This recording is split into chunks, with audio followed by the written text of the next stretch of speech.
বিশ্বনাথ স্টাডিতে আপনাদের সবাইকে স্বাগত। এই বছরের একটি গুরুত্বপূর্ণ প্রশ্ন, বিশেষ করে মাধ্যমিক পরীক্ষার্থীদের জন্য, সেটা হলো বিদ্যাসাগরের নেতৃত্বে সংগঠিত বিধবা বিবাহ আন্দোলন। আমরা 5টা পয়েন্টের মাধ্যমে এই প্রশ্নটি আলোচনা করার চেষ্টা করব।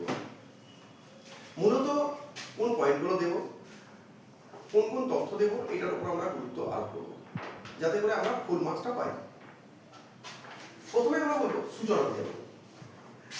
বিদ্যাসাগর মহাশয় সারা জীবন ধরেই বহুমুখী সংস্কারের ব্রতী ছিলেন। কুসংস্কার ও বিভিন্ন নিয়ম কানুনের বেড়া যেটা আবদ্ধ হিন্দু সমাজের নারীদের সার্বিক উন্নয়নে তার ভূমিকা ছিল অবিস্মরণীয়। বাল্যবিবাহ বহুবিবাহের বিরোধিতা,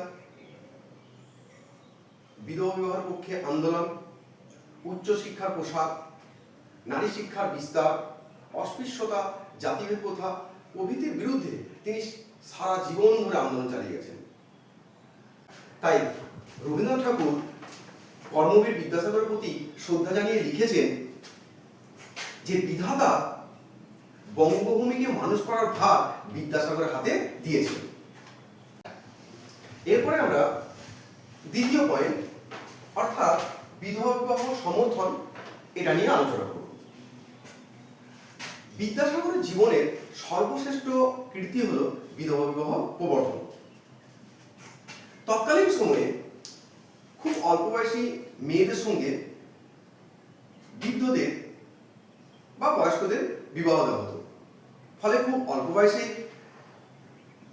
মেয়েরা বিধবা হতো। বিদ্যাসাগর মহাশয় প্রথম যিনি হিন্দু বাল্য বিধবাদের বৈধব্যকালীন যে জীবন যন্ত্রণা তা অনুভব করেন।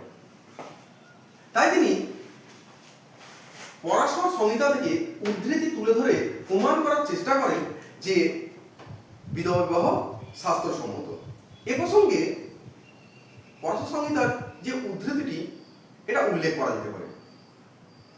ওখানে পরিষ্কার উল্লেখ আছে যে নষ্ট মৃতে প্রবজ্যতে ক্লিবেজ পতিতা পতন পঞ্চসা পাৎসু নারী নাম প্রতিরণ বিধবাতে। অর্থাৎ কোনো নারীর স্বামী যদি মারা যায়, যদি বা ক্লিব হয় বা সাধু হয়, তাহলে সেই নারী দ্বিতীয়বার প্রতিগ্রহণ করতে পারবে। এরপরে আমরা 3 নম্বর পয়েন্ট বিধবা বিবাহের সপক্ষে আইন পাস, এটা নিয়ে আলোচনা করব।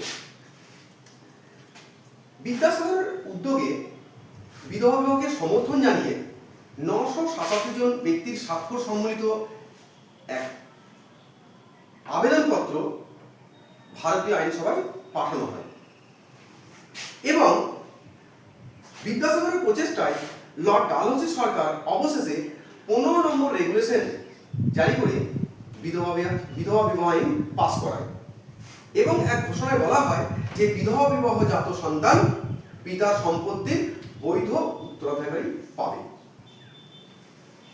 বিধবা বিবাহ কার্যকরী হলে বিদ্যাসাগর বলেন যে আমার জীবনের সর্বশ্রেষ্ঠ কর্ম হলো বিধবা বিবাহ প্রবর্তন।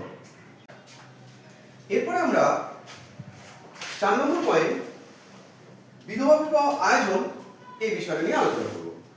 বিদ্যাসাগর উদ্যোগে সংস্কৃত কলেজের অধ্যাপক শ্রীচন্দ্র বিদ্যারত্নের সঙ্গে বর্ধমান জেলার পলাশডাঙ্গার জমিদার ব্রহ্মানন্দ মুখার্জির 10 বছরের বিধবা কালীমতী দেবীর প্রথম বিধবা বিবাহ অনুষ্ঠিত হয় 1856 খ্রিস্টাব্দের 7 ডিসেম্বর। এরপর বিদ্যাসাগর মহাশয় তার নিজ পুত্র নারায়ণচন্দ্র ভবসুন্দরী নামক 18 বছরের এক বিধবার বিবাহ দেন। এতেই তিনি ক্ষান্ত হননি। 1856 থেকে 67 খ্রিস্টাব্দ পর্যন্ত সময়কালে তিনি নিজের 82,000 টাকা খরচ করে 60 জন বিধবার বিবাহ দিয়েছিলেন। এছাড়াও তিনি দরিদ্র বিধবাদের সাহায্য করার জন্য হিন্দু ফ্যামিলি অ্যানুইটি ফান্ড গঠন করেছিলেন এবং নিজে তার কোষাধ্যক্ষ হন। 5 নম্বর পয়েন্ট বা শেষ পয়েন্ট নিয়ে আলোচনা করব। সেটা হলো যে বিদ্যাসাগরের নেতৃত্বে সংগঠিত বিধবা আন্দোলন ছিল তার অন্যতম শ্রেষ্ঠ কীর্তি। তার এই আন্দোলনের ফলে হিন্দু বিধবা নারীরা মুক্তির স্বাদ পায়। তাই তার এই আন্দোলন প্রসঙ্গে বিনয় ঘোষ বলেন যে 19 শতকের সমাজ সংস্কার আন্দোলনের ইতিহাসে বিদ্যাসাগরের বিধবা আন্দোলন ছিল প্রথম সর্বভারতীয় আন্দোলন। আজকের প্রশ্নের এখানে শেষ হলো। তো যেহেতু মাধ্যমিকের 4 নম্বরের প্রশ্নগুলোর ক্ষেত্রে 7-8টি বাক্যে উত্তর দেওয়া থাকে, তাই খুব অল্প অর্থাৎ 2টি পয়েন্টে উত্তর লিখতে হবে। আর যে সমস্ত ছাত্রছাত্রীরা মাধ্যমিকের এই প্রশ্নটির উত্তর অর্থাৎ পিডিএফ পেতে চান, তারা সাবস্ক্রাইব এবং লাইক করে কমেন্টে পিডিএফ লিখলেই পিডিএফ পেয়ে যাবে।